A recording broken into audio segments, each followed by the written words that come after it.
What is going on? It's your girl, Phoenix Soul.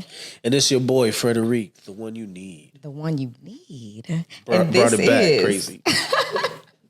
This is RSVP, where we're talking all things love, sex, and relationships. And we have the beautiful Miss Jasmyne Flowers in the building. Hey, what's going on, party people? Hello. So happy to be here. Happy to have you. So I'm going to give you guys a little information about Miss Jasmyne. Certified badass from Atlanta, Georgia. An educational background from Clark Atlanta University, as well as her master's from Full Sail. Now, she's been in film and digital media production for 17 years on small scale and large scale projects. I did know for 17 years. You the real deal. Yeah, real MVP, exactly. Man. And now she is a prominent red carpet and media host highlighting arts, entertainment, culture, politics in the community, everywhere, ever present, beautiful and magical always. Hey. That was cute. I love that. That was brilliant. I do what I can. Yeah, you did better than me on that bio. I love it. Thank you. So today we are talking the soft life as well as the independent woman. Now, let me give you guys a rundown. The soft life refers to a lifestyle of comfort and relaxation with minimal stress. So some people use this term in reference to a life that involves wealth and luxury, while others interpret it as simply just being unburdened, right? Now, the independent women movement means women are taking initiative, making changes when need be, don't rely on others, make things happen, and just go for what they want without giving up, right? Independent women set their mind to doing something and they make it happen. So right now, at this point in your journey, which lifestyle are you most attracted to? So this is, I think, one of my biggest criticisms about the independent woman versus the soft life. Yeah. Because in my opinion, the soft life is the independent woman. And so I put it this way. I think that some people have co-opted the soft life narrative and turned it into something that is really not. That's not the way it started. So for me, I do consider myself an independent woman, but I do know that the soft life is about limiting stress. Okay. It's about prioritizing self. To me, that is an independent woman. When you were saying, listen, so we are doing away with building up metrics on someone else's terms about how you can be successful. You're saying, no, wait, let me get rid of all of this stress and figure out what I'm best at. Let me do that and let me have the best life possible.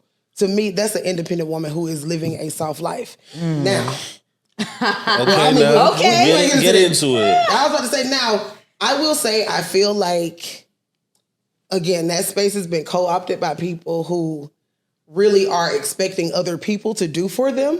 And so they say that they have this soft life, but that's not the definition of what a soft life Pillow is. princesses. Yeah, pillow princesses, women who don't want to do anything at all and literally just want to live off of someone else's hard work. And to me, that is not what a soft life is. Okay. Because you are only as comfortable or as good as someone still desiring you or someone still deciding how your livelihood is going to be. And to me, that's a stressful life. So I think I think some submissive women have taken on that term and said soft life when in actuality, no, sis, you setting yourself up for failure.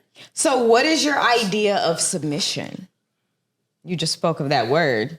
I don't even have that written on here, but what is your idea of submission? So the way that people, Christian community, as well as some women who want to be desired by men to submit means, you know how some women will say the man is the head and the woman is the neck. Pretty much playing a helper type of a role, or you're never realizing your full dream or full potential because you're always thinking of yourself as someone's helpmate or to submit to someone else's will is literally what submission means. And that too has taken a remix like how people like to do. Got you. So in your breakdown of this, I'm getting a couple of things. One, soft life.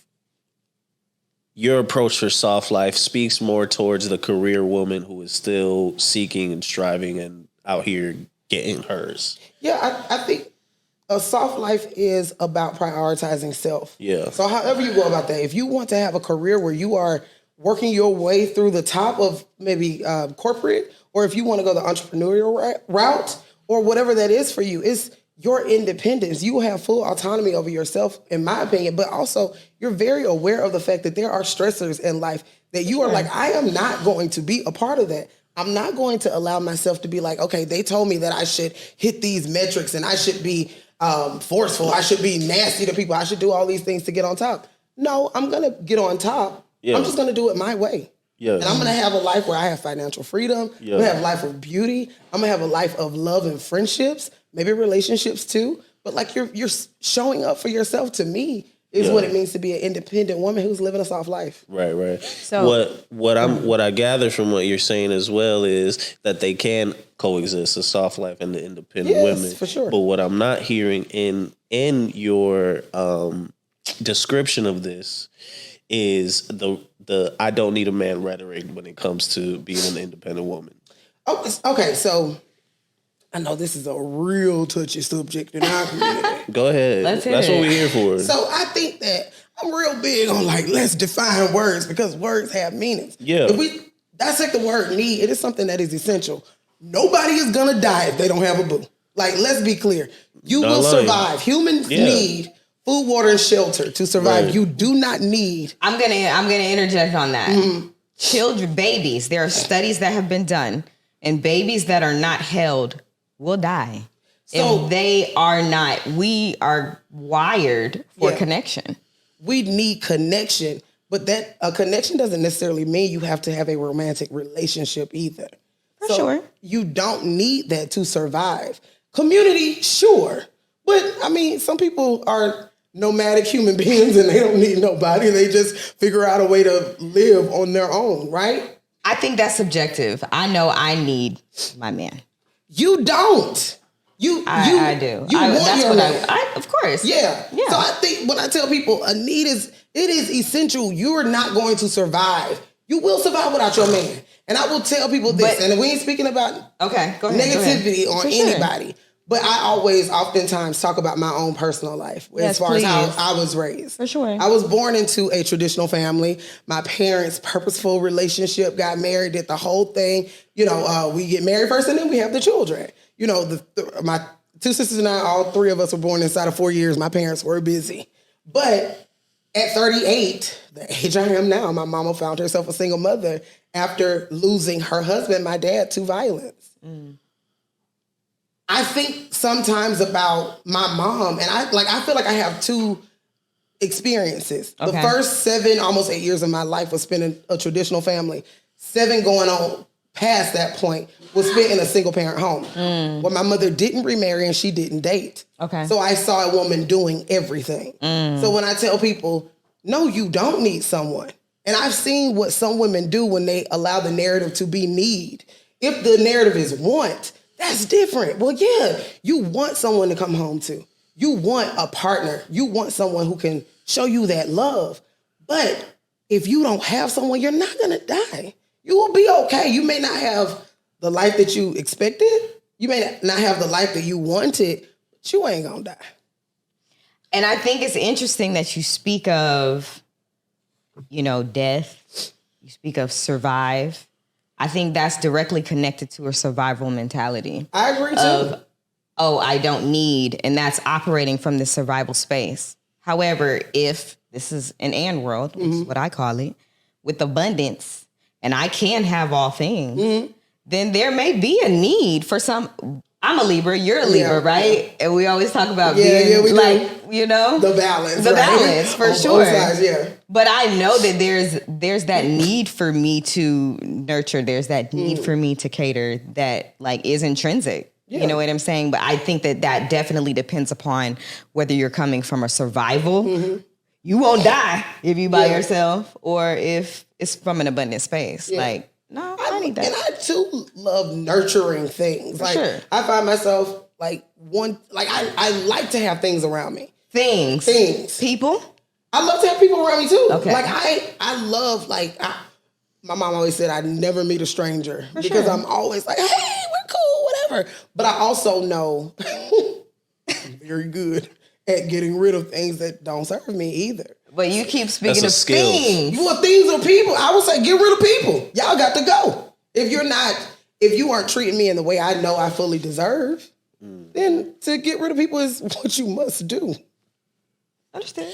Not everybody has a place in the journey, man. Sometimes Yeah, people for sure. are just here for You gotta go. their moment. Absolutely. So you also speak of, upbringing, which we know plays a major factor in how we view dynamics. So, your father passed. Did you also have other strong male influences in your life growing up where you saw? No. Okay. And I know this is kind of weird to say, and I don't think that I thought about it in that way when I was a kid, but I think through life, I made it this way.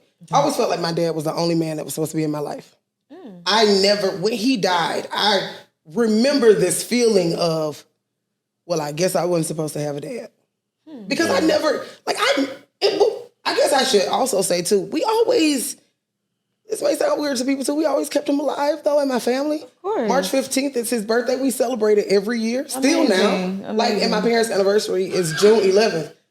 Ever since I was a kid, we've always celebrated my parents' anniversary. So it was like this. I mean, a lot of times when you're black, when you're black, you just, it's not just for black people. I'm pretty sure other people practice that too. It's not like that person is like, it's not like they're fully gone. For sure. It's just like, they're still here. Like my mom would tell me sometimes I was doing things, you don't know how much like your daddy you are. Right. Or, like Rick would have done this or your dad did this or just sharing memories. So it always felt like he's gone, but he's here. For sure. So I never felt like there was a void. Yeah, I literally never felt like there was a void in my life because other than having James Richmond Flowers there, I never felt like, I'm this sad kid because I don't have a dad. So your parents had a great relationship until the timely moment. At 7, you don't really look at them like that. That was mom and dad and not boyfriend and girlfriend, husband and wife. I don't even remember. Yeah, I don't remember, but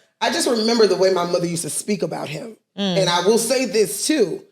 Parents have the ability to destroy their children and how their children see the other parent. For sure. And I am so lucky that I had a mom. That's real. Yeah. Who really kept my dad alive and who also spoke about him in ways that it was never, like, oh, damn daddy or something like, it was always like, I remember when your dad and I did this or like looking at old pictures and my mom would be like, your dad did that or he's so funny or he was this, whatever. She never dogged him out, like, and I'm glad she did that because whatever happened between them is between them. Whatever happens in a marriage, your kids should never even know about it. That's not for children to know. Facts. For sure. So you were 7 when it happened. You said that you feel like you're no other man. How'd you say it? How'd you word it? I just felt like no other man could just essentially like take his place. And I felt like I was just like, well, I guess I didn't need a dad. Exactly. So boom. So what do you seek nowadays? And are you subconsciously looking for your father? No. And I think, I think that's so weird when people say that. I think you can look for traits in a person. Like, but I mean, if we talk about traits, like you want a good person. Yeah. I mean, your daddy, the milkman, or somebody else could have those traits, I don't think that I would necessarily look for my dad. I mean, people tell me that he was funny, and yes, I like funny people, but I don't really attribute that to my father. I think for me, I look at the woman my mom was, and I find myself wanting to be more like her, more like a person who can stand on her own feet. A woman who is like my father loved that about my mom too. Like they had a partnership when, I guess going deeper into the story, my older sister and I are only 17 months apart. And my mom was at the time of my birth, she stopped working because she was taking care of a 17-month-old, an infant. And she was back in Florida, taking care of her grandparents too. Okay. So my mom was taking care of like 4 people in diapers, is the way she used to say it. Wow. But she said my dad, who was a truck driver, my mother was a nurse, but my dad was a truck driver. She said that he would come off of the road.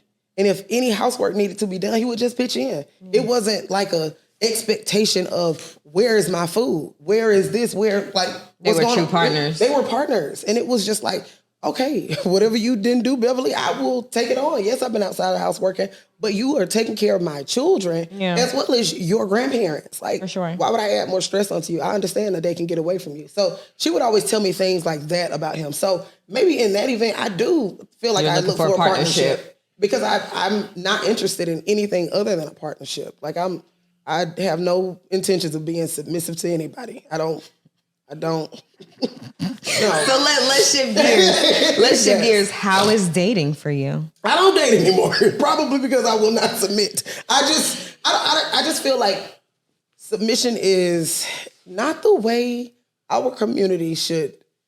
But be. how do you define submission? I feel like I asked that. Yeah. So for me, what I see with submission. Sure. Like I said, I feel like it comes a lot from Christian antics. And it's not just Christian. It's a lot of let's just say religious antics. Yeah, religious antics. Yeah, other people. Doctrine. A lot of people participate there where it's like the woman is literally an afterthought and something that is like superficially put on a pedestal, but has so much like on her. And like if you look at studies show that women who are married die sooner than single women. And it's literally because of the stress that married women have historically been under. I ain't trying to chase that. You know, like for me, I'm not interested in anything like that. They die sooner than single women, but the guys are still dying sooner than that. That's but crazy. I didn't say anything about men though. That's crazy. It's just I was only talking about women in this. Men do die before anybody else because it's like men have some silly practices sometimes where men are a little bit more adventurous than women. Yeah. And they don't like do some other things where they end up dying a little sooner, you know? But yeah, so that is true. But I was only speaking about in terms of the stress that a lot of married women are under is the reason why most married women die sooner than single women. And yeah. So you're not dating. You know, they say a lot. They say a lot about these Atlanta streets. What have you gotten that's turned you off? Like being outside dealing with these dudes. Like I didn't mean to cut you off. I'm sorry. No, I'm just saying. Go ahead. Like jump in. Like what's so distasteful about it? I just think it's a lot of hurt people who are masquerading around as if they're okay and they know that they're not. And a lot of people are participating in fake healing. And it's just like doing all the, your crystals don't mean a damn thing to me. You know, if you're not doing what it takes to actually move on and heal. And healing takes place outside of the public view. Yeah. And we know a lot of people who like to participate in that in front, you know, or it's a lot of people who are just, like I said, hurt, harmed. They have past relationship issues that they have not addressed. And so they're going out here looking for the next person to solve that in them. Yeah. And it's never going to work that way. So for me, I'm just like, I feel like if I can't have what I want, then I don't want anything. You're actively working on your own healing, Jamie? Yeah, I feel like I have work to do too. I think we're always going to evolve, right? Of course. So I think that will always be like levels to healing. But there are some things in me for sure that I'm like, you got to get it under control, Jazz. Like you have to work on that. But when it comes, I've never had anybody in a dating space tell me that I've been a horrible person to them. I've never had anyone like come back with a Yelp report of do not date. You know what I mean? Like Yelp report. You know. I'll say this. You know, I think that overall we are predominantly a very independent society, right? We're taught that from a young age. And I know, like for myself, someone that's very career oriented and has a lot going on. You know, the emphasis for a while was, okay, I'm on my healing journey and I'm working as well. But I do find that in relationship, you're able to see yourself a little bit more and even more so evolve a little faster because you got a mirror in front of you that's revealing what you thought you had overcome or that you know, had put to bed. So I will say that, you know, that mindset of, oh, I've got to just keep working and get to a certain place, you know, and then when that person shows up, I'll be this person. No, not particularly. Yeah, I agree with that too. Yeah. My last relationship that I had, I didn't even recognize I could be that horrible. And I honestly... And I always take full responsibility for the way I behaved when I felt disrespected. Instead of just leaving, I lashed out and became the worst version of myself. I literally took 3 years off of dating after that relationship because I knew I needed to heal. Yeah. I found myself like speaking to my ex probably like a month after was it a month? Maybe maybe something like that. After we had broken up and I was like, I'm over it. Talked to my ex and within about 60 seconds, I was screaming at the top of my lungs. Because after I got off that phone call, I was like, you need to sit your fat ass down because you are not okay. And so I did for 3 years. I didn't date. I didn't talk to anybody. I didn't do anything. I was literally focused on just me. I was like, and because I too wanted to go out and hurt someone else, and I stopped myself and I said, you don't have the right. You don't have the right to do that to someone else. For sure. So when I tell people about healing, like I'm like, I stopped myself from going out there and messing up somebody else's life just because I felt like my life had been messed up. That's the work that I'm saying that other people need to do. Like you have to be mindful. It's not okay to go out here and treat people any kind of way just because someone did it to you. Most definitely. It's not okay. Wow, that's powerful. And I'm proud of you for seeing self. Yeah. And making decisions and being responsible with other people's hearts. Absolutely. You know? You have to. And I feel like if we all really thought about each other more like, you know, let me do my work for myself, but also I'm avoiding hurting someone else. Yeah. Because you can really go out and impact somebody's life who didn't do anything wrong to you. For sure. And they could have been with somebody else who would have been better for them. But look at you with your nasty self going in there messing them up. Yeah. You know, and then they're going to go and mess someone else up and then so on and so forth. It's a cycle. And this is why we have the dating culture that we have. Not saying that everybody is like that, but it's too many. Mm-hmm. I love it. So let me ask you this last question. Imagine you're leaving the planet and your words will be immortalized forever when you pass. So I want you to think about the most influential person in your life and what they taught you about relationships and what's the one thing you know to be true. What's the most influential person in my life? Think about the most influential person and what they taught you and share what you know to be true with the people that are watching. Well, I would say other than my mom, because my mom is going now too, I think one person that I know has my back more than anything else, I say my older sister. Mm-hmm. My older sister it didn't matter what I did. She supports me. But support for me comes in with that Libra thing, the balance of celebrating and scolding. And I feel like when you have a person in your life who is really like, I love that you did that, but I don't like that you did that. And who will sit you down and explain to you, yes, you are amazing, you are great. But also, that right there, that has to stop. My sister has called me out on so many things and has like told me, that is not your business. You need to sit down. Like, I'm like, you're right. She's truly on your side. Yeah. She's not out here being Jasmine. Yeah. I would say my older sister does. I get into some crazy things sometimes, and my older sister will stop me in my track and say, Jazz. But my family calls me Jasper. Jasper, that's not for you. I love it. That is not for you, Jasmine. So long story short, keep people in your life that are going to build you up and also keep you correct. You need people who will tell you the truth about everything, the good and the bad. People who will hold you accountable as well as people who will show up for everything you do and give you reports on how they think you did too. Yes. That part, give you real reports. I love it. I love it. Thank you so much for coming on the show. Thank you for sharing your perspectives. Absolutely. Super amazing. The Jasmyne Flowers. Where can we find you, beautiful? So listen, you guys can find me all across social media platforms, Facebook, Instagram, Twitter, Jasmyne Flowers, JasmyneFlowers, and on TikTok is Rogue Jasper because somebody took my name. You guys know me, Phoenix Soul, at I Am Phoenix Soul on Instagram. And it's your boy, Frederic, Frederic, last name De Jesus, D-E, Jesus. You know how to spell it. It's RSVP, baby. All things love, sex, and relationships. We'll see you on the next go-round. Peace. Peace.